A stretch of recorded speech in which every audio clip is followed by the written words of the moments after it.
tässä niin tulevassa yhteiskuntamurroksessa, kun meillä on ikääntyvä väestö, niin jonkunhan meidän vanhukset pitää hoitaa. Ja sen takia meidän mielestä pitäisi olla paljon sellaisia pieniä toimijoita, pieniä paikkoja, missä hoidetaan ihmisläheisesti. Kuitenkin niin, että näillä pienillä toimijoilla on riittävät resurssit ja toimintaedellytykset sen palvelun hyvään tuottamiseen. Ehkä käytännössä se meidän toimintamalli näkyy parhaiten silleen, että me ollaan toteuttamassa niitä paikallisten yrittäjien unelmaa siitä omasta hoivayksiköstä. Ja käytännössä tarkoittaa sitä, että se yrittäjä toimii paikallisena toimitusjohtajana ja sitä kautta vastaa siitä päivittäisestä työstä siellä. Ja meidän tehtävä on sitten antaa se tarvittava tuki sille yrittäjälle.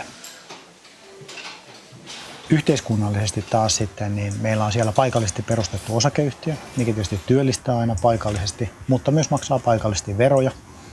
Ja hyvin paljon käytetään hyväksi sitä kumppaniverkostoa siinä ympärillä. Eli halutaan olla luotettava kumppani myös heille. Markkinahan kasvaa jatkuvasti. Nykyisillä resursseilla me pystytään kasvamaan noin 3 yksikön vuosivauhtia. Eli siitä voi tietysti laskea jonkun verran.